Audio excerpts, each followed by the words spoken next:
కొంతమంది జిల్లా స్థాయి అధికారులు అప్పటి ప్రభుత్వంలో ఉన్న పెద్దలకి సొంత మనుషుల్లాగా ఎందుకు పనిచేశారో ఇక్కడున్న గౌరవ సభ్యులందరికీ తెలియాలి, అలాగే రాష్ట్రానికి కూడా తెలియాలి. అధ్యక్ష, ఒక 20 సంవత్సరాల క్రితం 2004 ఎన్నికల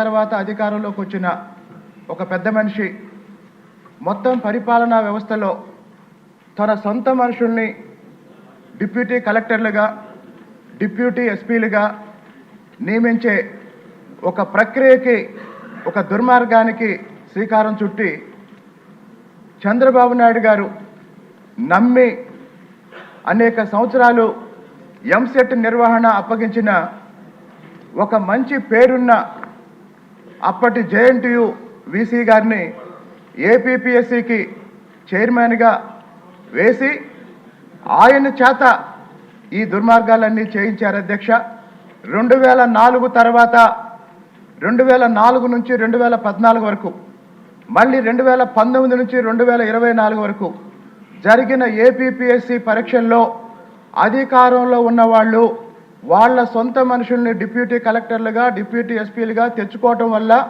ఈరోజు రాష్ట్రంలో అనేక మంది అధికారులు నిన్నటి వరకు అధికారంలో ఉన్న జగన్మోహన్ రెడ్డికి సొంత మనుషులుగా పనిచేయడానికి అసలు కారణం ఇది. అధ్యక్ష, మరి ఈ నేపథ్యంలో ఏం చేయాలి?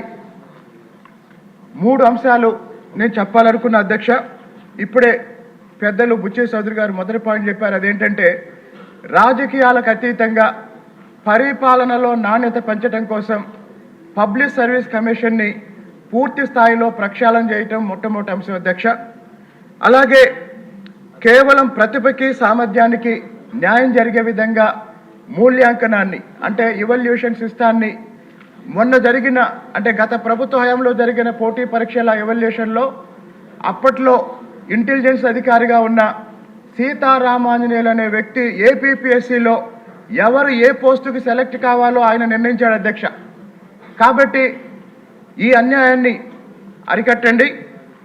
లక్షలాది మంది నిరుద్యోగులకి ఈ వ్యవస్థ మీద నమ్మకం కలగాలి అంటే గత 5 సంవత్సరాల్లో జరిగిన పరీక్షలన్నిటినీ, వాటి ఫలితాలన్నిటినీ సమీక్షించి తప్పు జరిగిన చోట తీవ్రమైన చర్యలు తీసుకోకపోతే భవిష్యత్తు ఉండదు. అధ్యక్ష, ఆఖరిగా చెప్తున్నాను. అధ్యక్ష, బైబిల్ ఏం చెప్తుందంటే మనం ఏమి విత్తుతామో అదే కోసుకుంటాం. అధ్యక్ష, కాబట్టి పరిపాలనా వ్యవస్థలోకి మనం ఎలాంటి వాళ్ళని పంపిస్తామో పరిపాలన కూడా అలాగే ఉంటుంది. అధ్యక్ష.